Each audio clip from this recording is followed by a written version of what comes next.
Mama, hii kanga ni ya kwako? Asante mwanangu, ni kweli ya kwangu.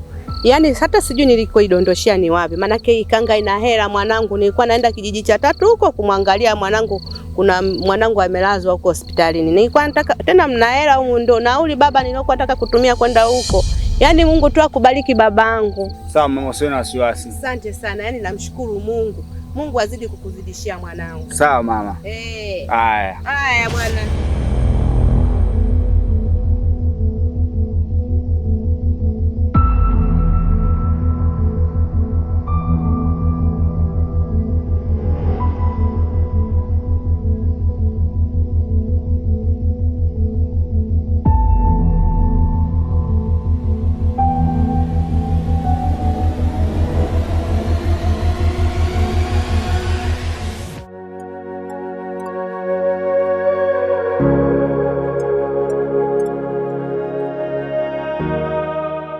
Alo, mjomba karibu sana bwana mjomba. Asante sana mjomba. Vipi habari za mjini huko? Mjomba, mjini huko kwema kabisa. Ndio. Vipi hapa nyumbani? Tunamshukuru Mungu. Ndio. Kama hivyo umeenda, natukuta tena. Mjomba, vipi mbona umekuja peke yako? Mzee yuko wapi sasa mjomba? Mjomba bwana ni sawa. Lakini mjomba, mazingira ya mjini kupata mke ni changamoto. Mjomba, kwa nini nasikia kule mjini kwamba wapo watoto wazuri wenye heshima zao? Sababu nini sasa? Lakini mjomba, mazingira ya mjini kupata mke ni changamoto. Ndio unanichanganya unajua? Mjomba, tabia za kule sio. Hapa nyenye nimekuja huko kijijini mjomba. Nimekuja kukutembelea, lakini pia nimekuja kucheki kama ikiwezekana niondoke na chochote kitu, hata kabinti. Si unajua? Toa pressure kabisa. Jambo zuri mjomba hilo. Sasa mjomba? Naam. Ngoja niangalie hapa ndani hapa. Masuala kwanza ya msosi. Unajua asubuhi sasa ndio kumekucha sasa hivi. Ndio. Kwa hiyo ngoja niwashawashe vimoto hapa. Turekebishe kitu hapa. Haina shida mjomba. Haya poa, ngoja. Poa dogo hapa.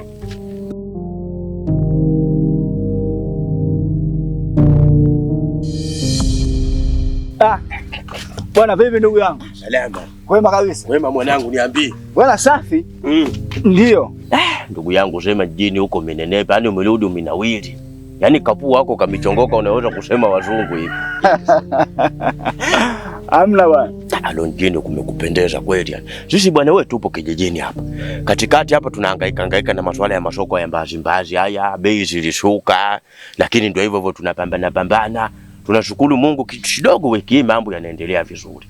Sawa kabisa. Kwa hiyo ujaji wewe mwanangu ndio umekuja kufanya mazingira ya kuoa. Yaani mwanangu, hiyo ipo kwenye akili yangu kabisa. Nimekuja hapa niforce mazingira kama inawezekana. Niopoe katoto nipite nako. Naenda kukalawila nchuzi mbele huko. Kuna kale kasichana kafatuma kanako kakaa kijiji cha pili kale. Bwana demu ule mimi ananisumbua. Ananieleza wewe ulisema mwenzako atarudi, sijui mbona kimya toka alipo katotomea jini huko. Nikamwambia wewe atarudi, kwa hiyo amekumisi. Na mimi mwenyewe katikati hapa nilipata kiburi, nilipata safari mbaazi, ndio nimekachukua kale kademu kakule kale kamwajuma kale. Katijiingiza kwenye stadi na mimi basi ndo na mimi naishi nako hapo. Acha bwana. Kuna yule unakumbukaga sukari nikataga tuliko kaenda kwenye maembe kule. Kule vijugu. Alinikataga kisa wali kununuaga mpunga ule. Demu bwana wewe sasa ametisha, alipata ajali ya bodaboda. Kuna mtu anani kula alijigonga kwenye kalavati. Wameshona nyuzi huko sijui sababu ukimwona hivi. Unaweza kusema nzinzi sijui nani, sijui nlizi wake nani sijui. Ametisha. Kwa hiyo yuko wapi sasa hivi? Ameolewa huko, kuolewa kwenye ameolewa, amejipeleka tu kwa mwanaume huko. Wewe sasa hizi hana samani. Hadi akina Zenani wanazalau kijijini wenye viti hao. Ndo kusemaga alikawa analinga yule. Kaka. Hamna soko sasa hizi, hana soko, amechuja. Sema nini? Njoo nikuonyeshe kuni kichuguu tulikokuwa tunaenda matunda yani. Sawa. Mjomba. Mjomba. Tupo nyuma huku bwana wewe. Basi mwenzako mwanangu baadhi safari wametunyenga hela.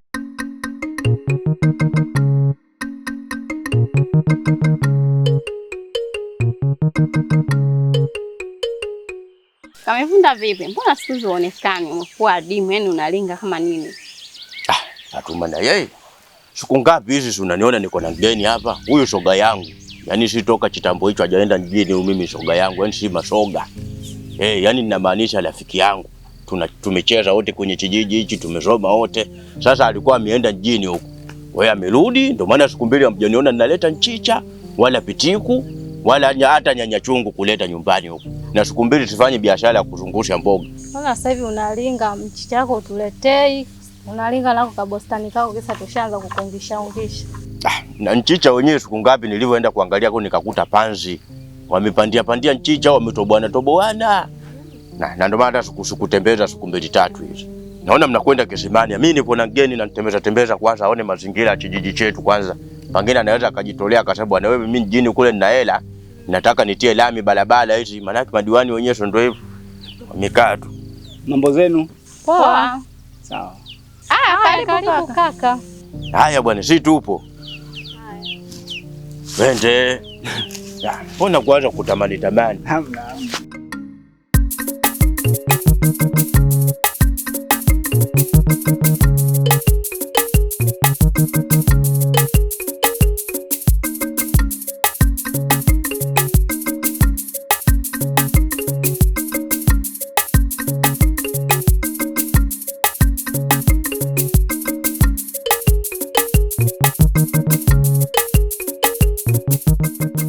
Shoga yangu. Yule Faisamboi. Shoga yangu wewe naye uone mgeni. Tayari ushampenda. Sasa kama nimempenda shoga yangu, si nimemsifia tu. Sawa kama umemsifia, maana sio kwa kumsifia huko. Sawa, chote tu maji tuondoke.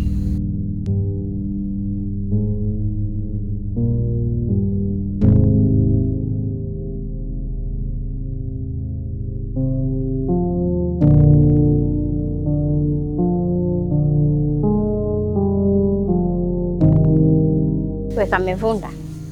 Yule mkaka ametokea wapi? Huyo si Chomboko kusemaje wewe umesahau? Chomboko? Chomboko huyo. Maana siku hizi amekuwa mbaba. Sasa hizi mwenzako ana maisha. Dar es Salaam huko kuna sehemu anaishi, anasema sijui kunaitwa Mbagala, sijui Langi 6, sijui Langi 3, ndiko anako kaishi huko. Sasa hizi amejipata. Pale ninasikia huko Dar es Salaam na kiofisi chake. Anauza hizi bisikuti, maji ya baridi yale. Yaani ana kaofisi, ameajiri watu sasa hizi. Anafanya biashara zake na ananitaja na kalanga kuku. Mbona kuna vijana hapa kijijini amewasaidia?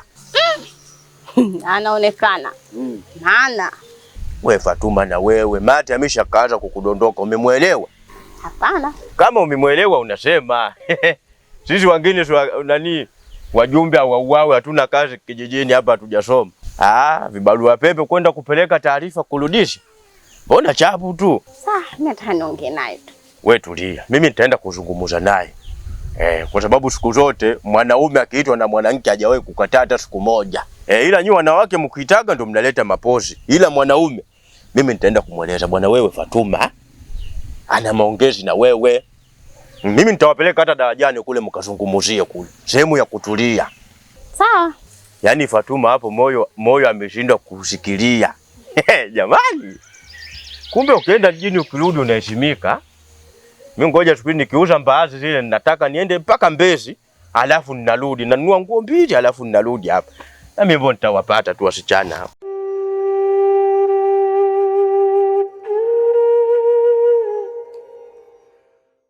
Kiukweli Fatuma, nimefurahi.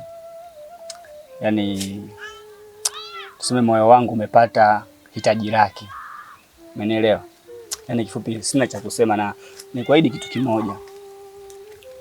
Kama mambo yetu yatakaa vizuri na mahusiano yetu haya yatadumu, hayatokufa, basi mimi tutakuchukua tunazetu mjini. Ndio tunaenda mjini, basi tutakuwa tushafunga ndoa. Ama tunaenda mjini tukiwa kama mke na mume. Nimefurahi kusikia hivyo. Na na imani Mungu ataleta hili zake tu.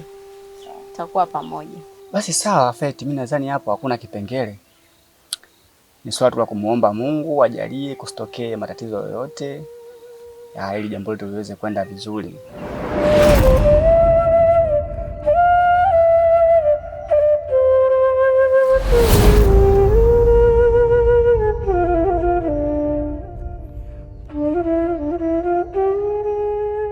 Usiwe na wasiwasi. Hamna jambo lolote litatokea. Kuwa na amani. Basi sawa, mimi nafikiri saa hizi muda pia umeenda.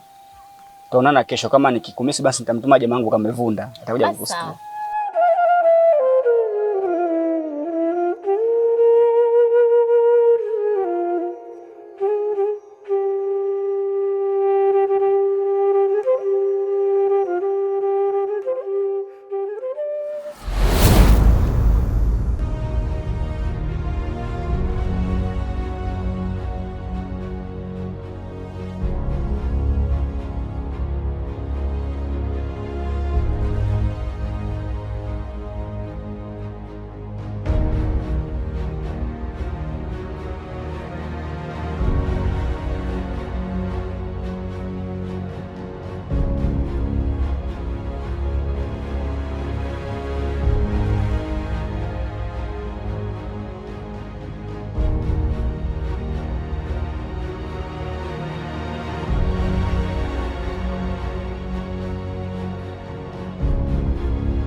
Mama, mambo Poa.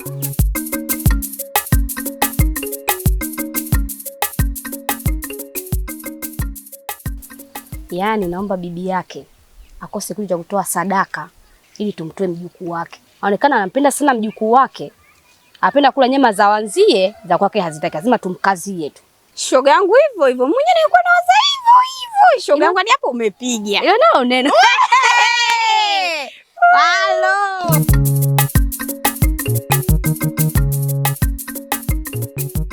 shoga yangu, hilo swala ulianzisha, bibi yako akisikia itakuwaje? Maana bibi yako na Yesu unamjua vizuri.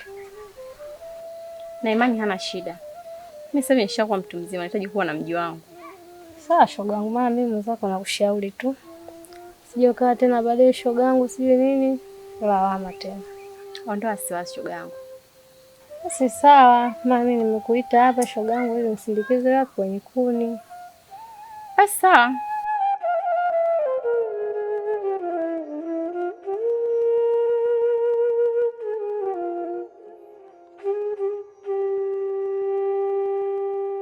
Wenzangu nimewaita hapa na kuwaita hapa kuna dharura. Ingebidi tukutane huko tunakokulaga nyama zetu, lakini leo nimewaita hapa kwa sababu Bwana Mudi ananikosea sana. Ana mgeni amekuja kwake, lakini hana taarifa na mimi. Sasa nasema hivi, aokae na mgeni wake, nampa siku 2 aondoke hapa kijijini kwetu. Mkuu, nimeshakuelewa, ila kwa niaba yangu mkuu, namuombea mjomba wangu samahani. Nitahakikisha mkuu atarudi alikotoka. Sitaki mjukuu wangu aguswe na mwanaume wowote hapa kijijini. Sawa mkuu. Nampa siku 2 akae na mgeni wake aondoke. Sawa. Tumeelewana? Tumeelewana. Nadhani unanifahamu vizuri mambo yangu. Nyama. Nyama. Nyama. Nyama.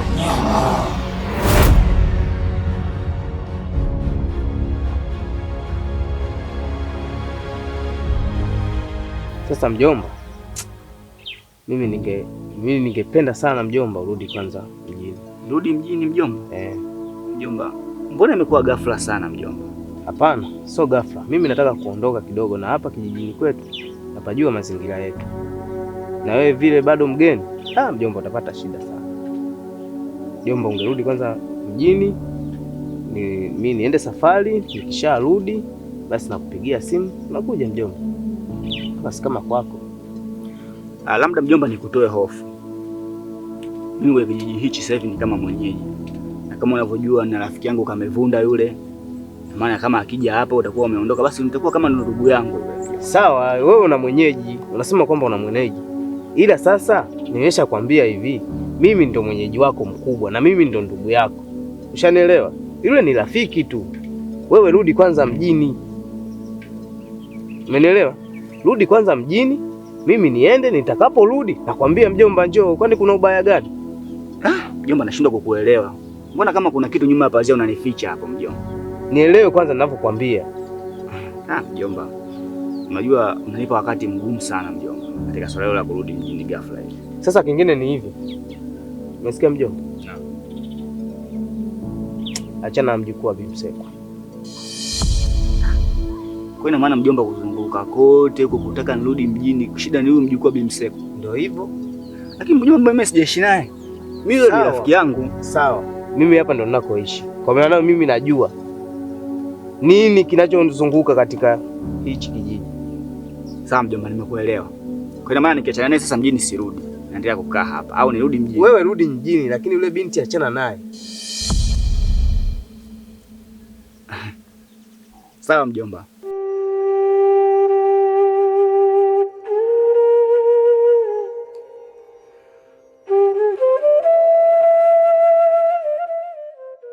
Oh, vipi mwanangu? Peshi niambie kaka. Sasa kaka, inabidi tufanye mpango tuende tukamalizike kile kibarua cha watu. Ndugu yangu, yani hapa nilipo mkono unaniuma sana hapa. Zemba zimeniumiza sana ndugu yangu.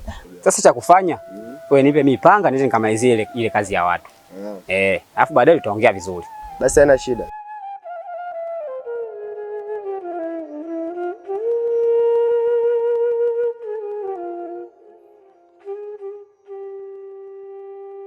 Yame niingie hapa. Poa poa. Baadaye nitakucheki. Haina shida. Poa.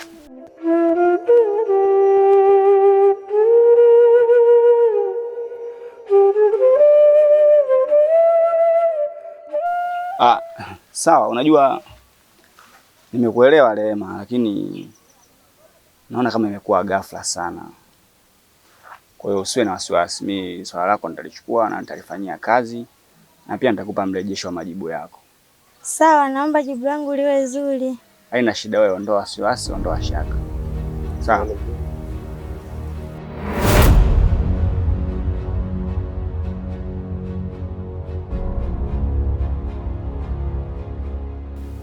Mimi naenda.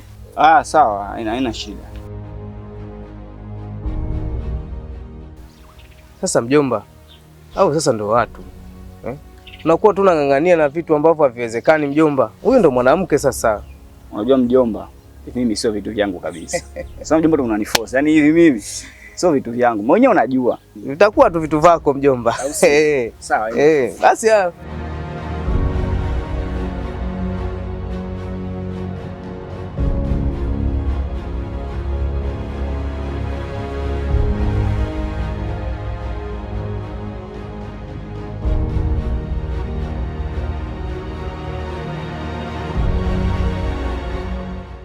Jamaa, habari za saizi hapo?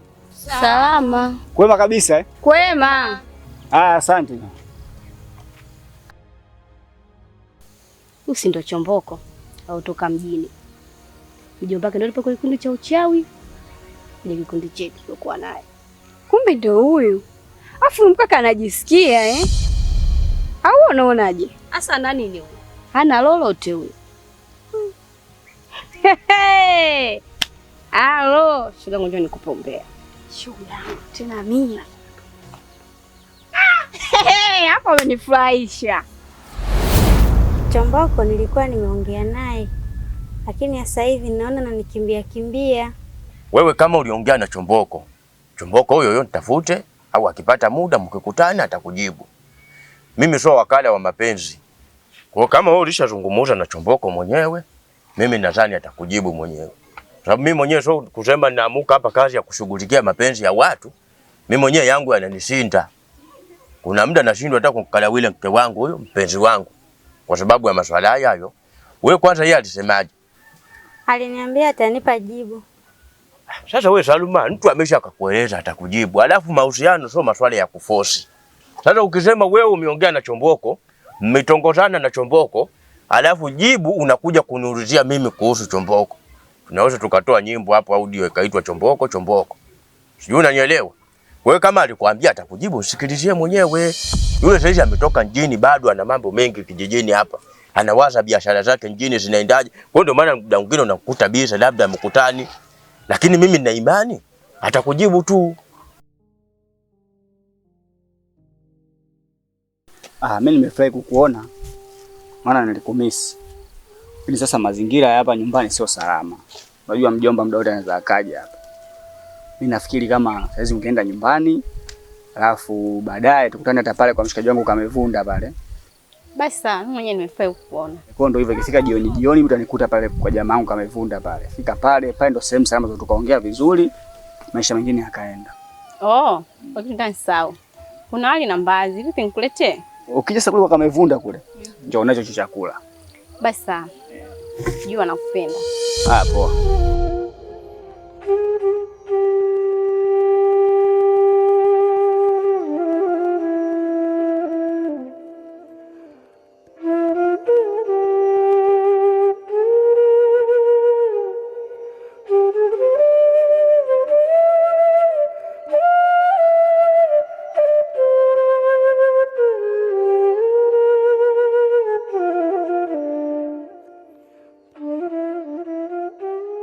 Mjukuu wangu, sitaki uishi na yule kijana, na sio huyo tu.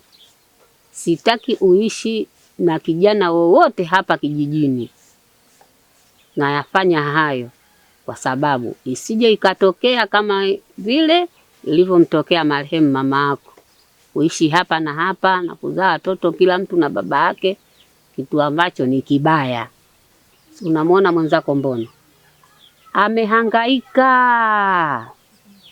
na kupata kijana aliyetoka mjini, kaambukia malazi. Kaanza kama utani, mara kichocho, mara hivi, kimetokea kwenye ngoma kubwa. Sasa hivi ameasilika. Wenyewe wanasema sijui ana HIV, sijui nini, sijui wenyewe wanavyosema. Kwa hiyo mimi sitaki ya kukute hayo. Jitunze, utapata bwana mzuri, utaishi maisha mazuri, utanitunza na mimi bibi yako. Samee bibi. Samee sana. Kama umenielewa nashukuru. Haya, unaweza ukaamka kwenda kuangalia mbazi zije zikaungua, maana leo hatuna mboga nyingine. Basi sawa bibi.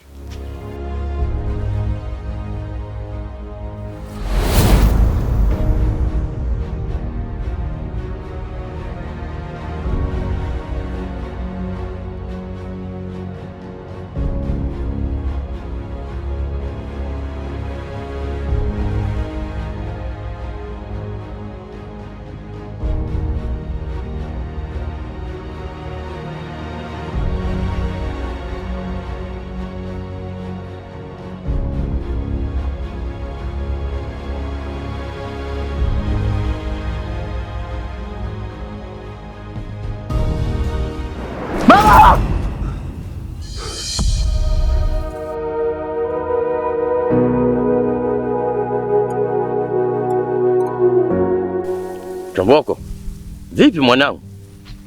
Mwanangu wewe acha. Niota ndoto hiyo ndugu yangu. Yaani maswala ya mwanangu ya ndoto yana historia kubwa sana hata kisayansi. Yaani kwanza ndoto za mchana sio ndoto za kuziamini. Mara nyingi zinakuwaga ndoto za uongo. Ila ukija kwenye maisha yako ukilala usiku ukijiona umeota ndoto, zile ndo zinakuwa ndoto zenyewe zina maana au zinakuwa zina neema. Sijui umenielewa au zina Ronaldo. Ila hizi ndoto za kulala mchana kwenye mkeka unaota unashituka, hizi sio ndoto za kweli mwanangu. Mara nyingi zinakuwa ndoto za uongo. Hata kwenye mfumo wa science hawazitambui. Tuachane na hayo maswala ya ndoto. Wanao nimekutana na shemeji Fatuma. Ameniambia bwana, kama unaenda kwa Chomboko huko, kama ana nguo chafu mueleze, mimi ninataka kukosa nguo. Kwa hiyo kama ana nguo chafu mwambie hata akupe uniletee. Bwana wewe tuache unafiki. Fatuma anakupenda sana. Yaani hapa kwenyewe nimepata wazo. Kama mambo yanaendelea kuwa magumu hivi, mtoto nataka nitoroke naye, niende naye mjini. Wewe sio kuishi naye hapa au sio kumwacha kijijini hapa, watu watamfubaisha tu. Yaani yule wewe kuchukua, kunjigala, kusepa naye town huko mbele yao, mnaenda kula maisha, ukifika unamweka Mbagala kwenye ofisi yako hapo, anauza pale nini? Safi. Ngoja nipate hata maji ya kunywa, maana ndoto imenichanganya unajua. Sawa. Mimi ninapumzika kwanza mwanangu hapa. Sawa. Yaani masuala ya ndoto sio ndoto za kuziamini mwanangu. Yaani mara nyingi ndoto zinakuwa za uongo. Na sikwambia mtu masuala ndoto haya. Hata wana science wenyewe watu hawayatambui. Unaweza kujikuta una hela unaamuka hivi, mtu anakuja kukudai hela yake. Unaweza kuamuka umejikojolea, unaamuka hivi kweli umejikojolea. Sasa hizo ndoto. Ibidi hisi hadi nipanda, sasa ningefanya nini? Nilijikuta najitetea na mbaazi mkononi.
Mudi, tufanye kama alivyosema Bi Msekwa.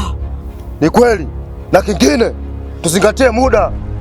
Sawa, lakini kwa muda huu sio rafiki, fanye baadaye. Tunakuangalia wewe, weka mipango sawa, yule ndo ndugu yako, tuje tumalize mchezo bwana. Wewe vipi? Sawa kabisa. Sasa hapa cha kufanya tusiwe mbali na eneo hili, sawa? Sawa.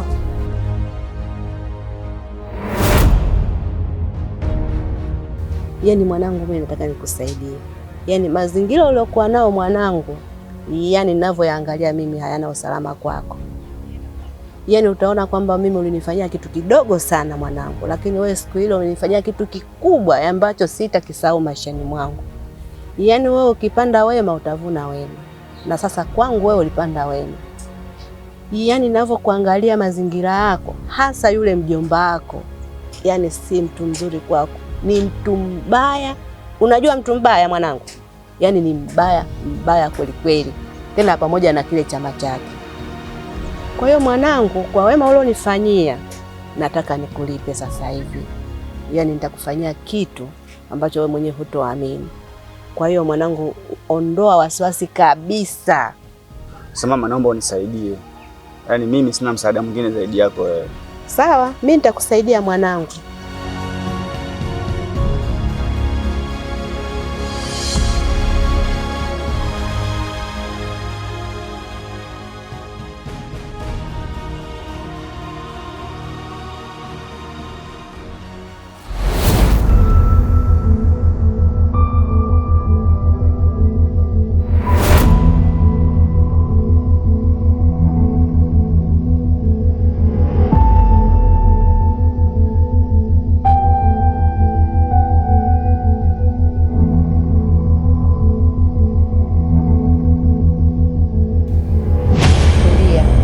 Pale Bi Msekwa, unamwona mjomba wako na wanachama wake wote wako hapa.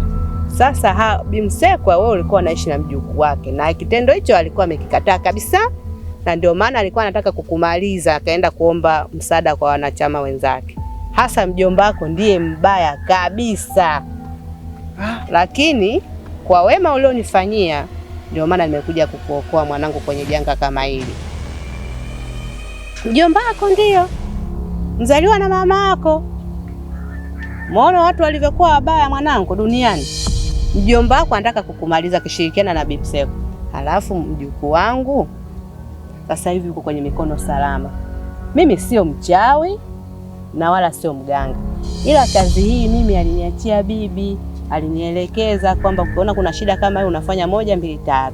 Na ndio maana leo nimekuja kukuokoa, kwa sababu unakumbuka wema uliokuwa unifanyia siku ile mwanangu. Bila ya wewe mimi siku ile nilikuwa tayari nimeshazalilika. Kwa hiyo ondoa shaka kabisa, uko salama kuanzia sasa hivi.